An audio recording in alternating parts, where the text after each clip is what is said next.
Brian, vous voilà joueur de Manchester United. Qu'est-ce que ça fait d'avoir ce blason là sur le cœur? Ouais, c'est un réel plaisir, un rêve aussi de pouvoir représenter une équipe aussi grande et juste très fier du travail et du parcours accompli. Le premier sentiment en signant, justement, en signant le contrat, en mettant le maillot, qu'est-ce que c'est, qu'est-ce que ça fait vraiment? Ouais, il y a beaucoup de fierté déjà quand je repense à mon parcours et aussi quand je repense à ma famille qui m'a toujours aussi soutenu. C'est vraiment ouais, une fierté de pouvoir leur faire plaisir et de pouvoir, comme j'ai dit, représenter un grand club. Vous parlez de votre parcours, 6 ans en arrière, vous étiez en Ligue 2 à 3, après en D2 anglaise. Est-ce que c'était imaginable d'avoir une telle trajectoire? Est-ce que dans votre tête, c'était déjà programmé? Moi, dès plus jeune, je savais déjà ce que je voulais atteindre.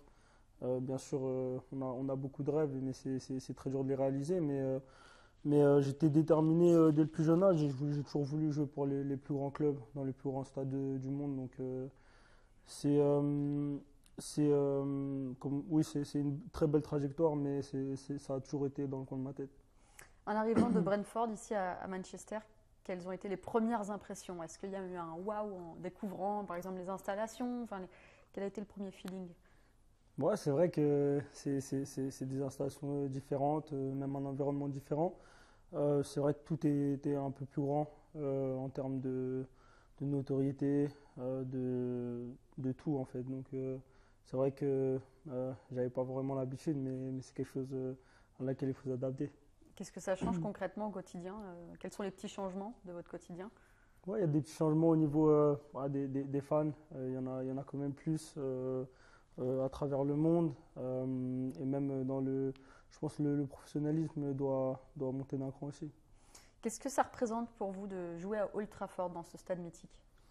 Ouais, c'est comme j'ai dit, c'est un rêve de pouvoir jouer dans les plus grands stades du monde et celui-là en fait partie.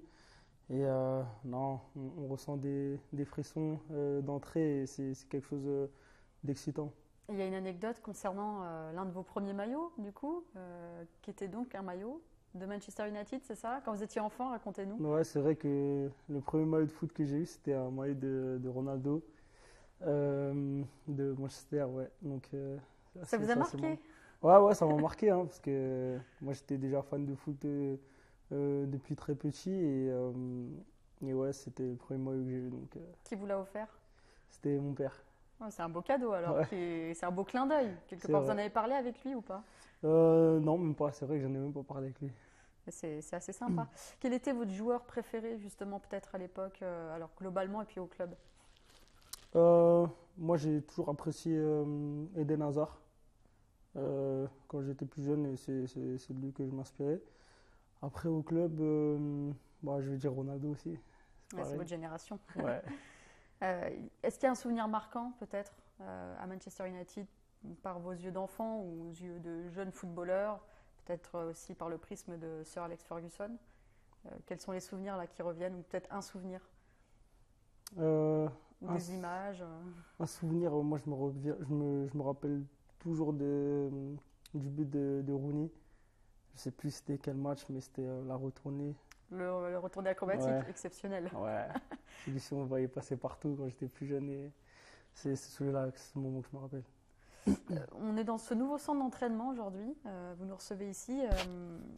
Quelle a été la première impression à l'inauguration aussi? Puis qu'est-ce que vous en pensez? Ouais, c'est juste incroyable de pouvoir travailler au quotidien ici. Je pense qu'on ne peut pas être dans de meilleures conditions. Le centre d'entraînement est vraiment incroyable. Il y a tout pour récupérer, pour bien travailler. Ouais, c'est vraiment, vraiment un très très beau centre d'entraînement. Il paraît qu'il y a pardon, un simulateur de Formule 1. Est-ce que c'est vrai ça? Ouais, c'est vrai. Et pourquoi il est là? Pour faire quoi? Ouais, c'est pour se détendre. Est-ce que c'est une de vos demandes? Parce qu'on vous sait fan de Formule 1 et apparemment vous possédez aussi un simulateur chez vous, c'est ça? Ouais, c'est vrai, j'ai un simulateur à la maison, mais ça vient pas de moi. Vous y passez du temps du coup sur... J'ai pas encore essayé. D'accord, bah, vous nous direz, hein, du Je coup. vous dirai. Du coup, je suppose que ça n'a pas été très compliqué de vous convaincre de signer à Manchester. Quand ils vous ont appelé, Qu'est-ce qui s'est passé dans votre tête? Ouais, j'étais déjà très très content, bien sûr. Et ouais, c'est vrai que c'est un club où j'ai toujours voulu jouer, donc ça n'a pas été très difficile de me convaincre, en effet. Il y avait d'autres clubs aussi qui s'intéressaient, enfin forcément à vous parce que vous avez fait une grosse saison, mais il n'y avait pas de débat pour vous, c'était clair, c'était Manchester. Ouais, c'était clair. C'était clair. Il y a eu des échanges avec Lenny Euro peut-être aussi en Ouais, amont, ouais. ouais, j'ai parlé un peu avec lui aussi avant, et voilà. Donc on aimerait savoir ce qu'il s'est dit. Non, non, il me demandait comment ça se passait, ma situation, etc. Donc je lui ai un peu raconté au fil du temps, mais je lui ai dit ouais, que moi je voulais venir, donc c'était qu'une question de temps. Il n'a pas cherché à argumenter, il n'a pas eu besoin en fait. Non, il n'a pas eu besoin. Vous êtes proche là au quotidien? Ouais, je suis souvent avec lui. Hein. Je suis souvent avec lui. Ça facilite aussi l'intégration, je suppose. Ouais, obligé. Vous êtes devenu le joueur africain le plus cher de l'histoire. Qu'est-ce que ça représente pour vous? Est-ce qu'il y a un petit poids sur les épaules là? Ouais, j'essaie de ne pas trop y penser. C'est vrai que c'est quelque chose de grand qui peut peut-être faire peur, mais j'essaie de passer outre et de rester moi-même. Comment on vit quand même avec justement cette pression, cette attente? Enfin, c'est un nouveau statut pour vous, c'est tout nouveau d'être dans un très grand club. Comment vous le vivez? Comment on fait abstraction en fait?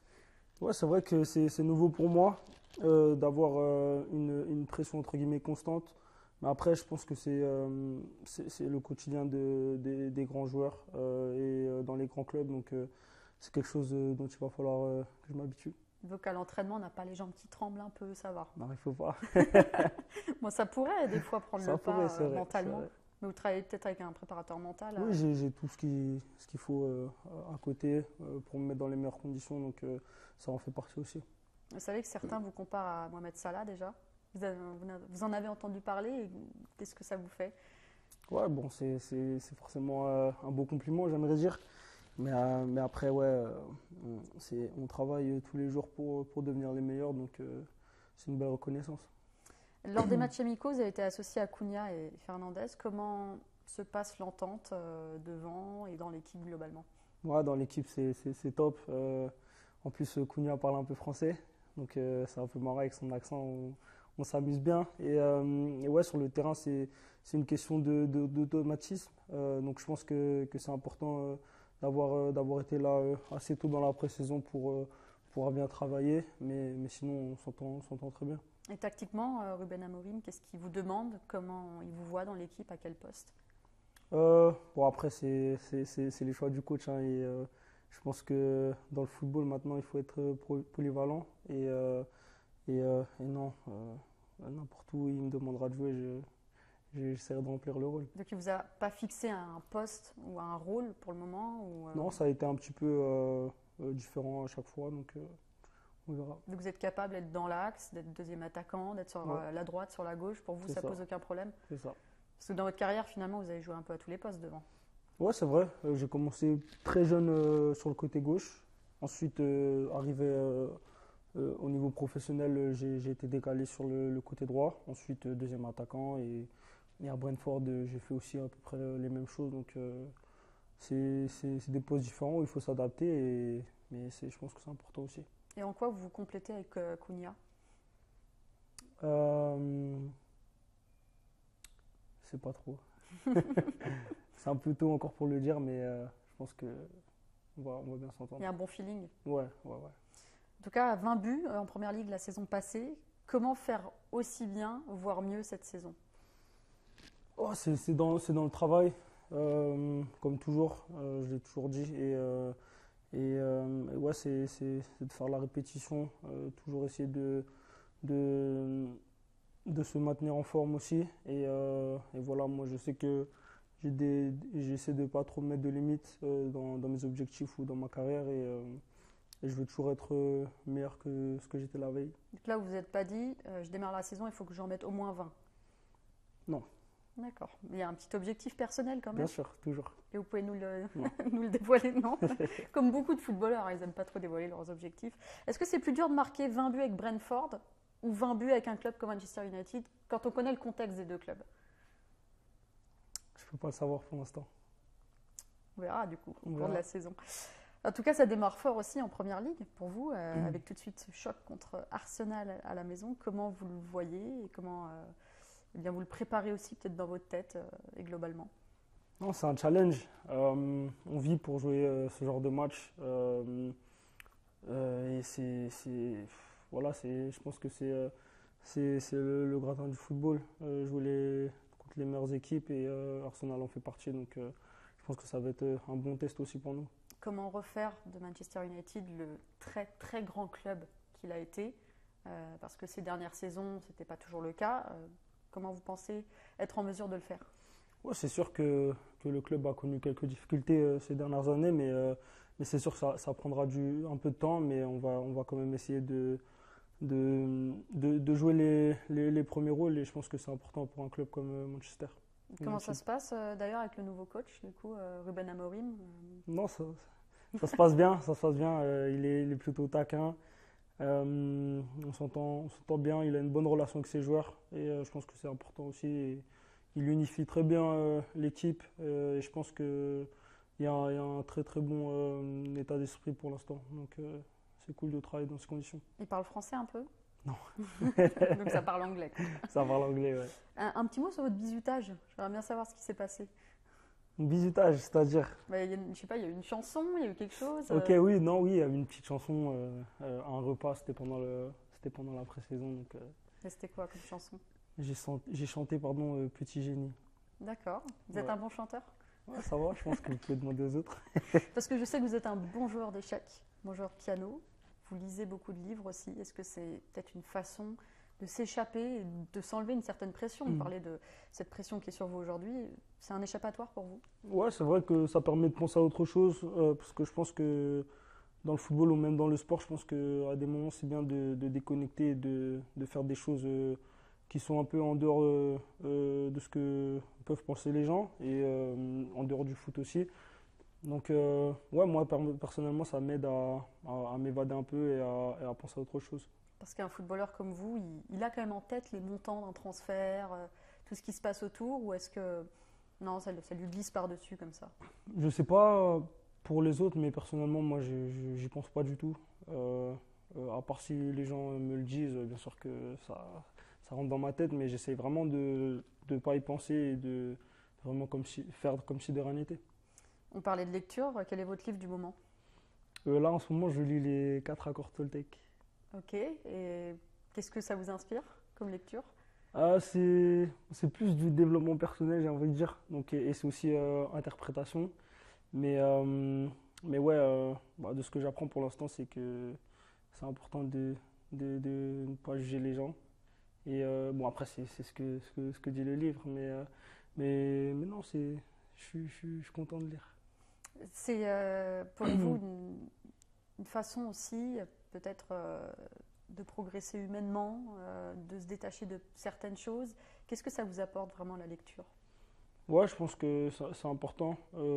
Bah, ça permet aussi de se cultiver et aussi de faire bah, travailler son cerveau dans un thème différent. Donc, je pense que ça peut m'apporter. Est-ce qu'il y a une citation qui fait sens chez vous et qui vous guide dans la vie et qui va guider votre saison? Hmm, je dirais la légende personnelle. Pourquoi? Euh, Parce que je pense que, comment dire, C'est philosophique. ouais, ça vient de l'alchimiste. Et c'est un peu une histoire qui retrace le parcours d'une personne qui a des objectifs personnels et en tête. Donc je pense que c'est quelque chose qui me définit bien. Qu'est-ce qui fait la beauté de votre parcours, justement? Euh, je sais pas comment répondre C'est à ça. quoi? De s'être accroché, de n'avoir pas brûlé les étapes, peut-être, d'y être allé Ouais, c'est vrai, c'est petit un à peu petit? tout. Tout le travail fourni. Et aussi, ouais, c'est vrai que ne pas avoir brûlé les étapes et surtout rester concentré quand les gens disaient que c'était pas les bons choix. Et voilà, donc on va essayer de réitérer. Dernière question, est-ce que vous avez rencontré Sir Alex Ferguson, légende du club? Ouais, une fois. Qu'est-ce qu'il vous a dit ou est-ce qu'il y a eu un échange entre vous? Non, il n'y a pas eu d'échange, juste une poignée de main, mais on sent quand même la grandeur de la personne. C'est impressionnant. Ouais, c'est quand même impressionnant. Qu'est-ce qu'on vous souhaite pour finir, Brian, cette saison? Ce que vous voulez. Combien de buts? Autant que vous voulez. En tout cas, on vous souhaite une très bonne saison et on est Merci heureux de beaucoup. vous voir sur Canal+ tous les week-ends. Merci bien. Abonnez à Canal+. Of course. Merci beaucoup. Merci, Brian. Merci.